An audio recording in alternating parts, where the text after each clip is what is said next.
access difficult throughout? I mean, for us, I know when we went to speak at the UN, it was just very hard to speak with anybody from Morocco, to the point where we had a story where I went up to try and talk. We passed on the street. Unfortunately, we didn't have the cameras, but we passed on the street the Moroccan ambassador. So I went up to try and talk to him, and he started talking to me, but as soon as he saw Javier and Alvaro, he ran. So he literally ran away. I mean, they didn't want to interact with us, the Moroccans. And you were not getting a lot of phone calls returned, Javier. I'm sure that's not a normal occurrence for you. How frustrating was that were you just getting nothing back, or were you getting people calling off the record and explaining why they couldn't talk to you?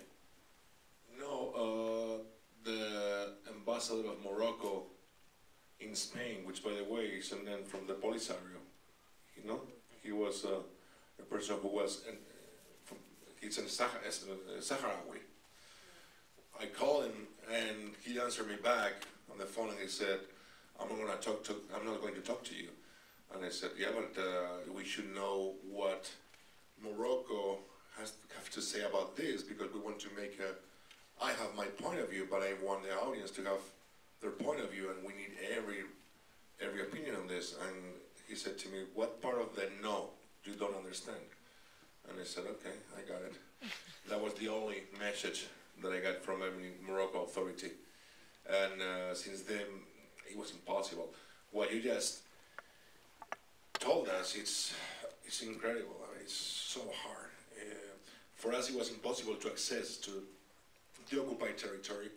It was, as you very well put together, it's not safe. It's not safe not only for you. You can take the decision to go there and assume the responsibilities. It's not safe for a lot of people around you. And for us, just with the camera and all that, it was impossible. But here are the stories, and those stories are not known because there is no access to it. And that's Morocco, which is our neighbor in Spain, the country where we do all the commercial treaties and relationships, and as I call the beauty queen of the United Nations. Everybody wants to be a friend of hers, and doing great commercial, neo-strategic treatments with Morocco, even knowing what's going on there, and it's brutal. And for you, it sounds like that first visit to the refugee camp for the film screening was important. I was wondering, what films were you screening there? First of all, just a basic question. What film was it? I don't know. Yeah.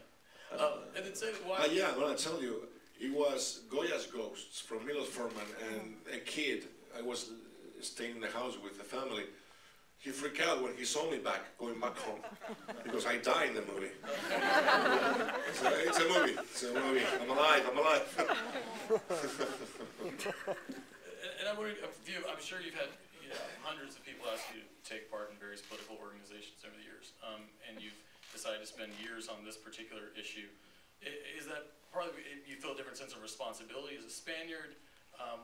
Is it being a father, something you mentioned earlier? Maybe just explain why this particular issue. I think as a Spaniard, there is this historical moral responsibility with the Sahrawi. Since I was 10 years old, my mother, members of my family have been very active with the Sahrawi people. My mother was very active on the Sahrawi women actions during many years. And it's something that in Spain we are very aware of, because we are part of their own, we are part of their horrible fate. And I knew about it intellectually, but I never witnessed the situation. And then these great people create this film festival in the middle of the desert, which is an amazing experience, but basically the whole goal is to bring attention to the situation. And then once you get there, you see the people that they are, and you are immediately affected by it, because the strength, the power, the faith, and knowing that that they have the justice on their side and they are playing by the rules, but nobody's paying attention, is very frustrating. Their peaceful sense of the fight that has to be followed in a peaceful sense with a common sense, but at the same time knowing that the world is not looking at them and they are giving the back to them, is very frustrating. So we came back and we started these little actions, and then the movie happened.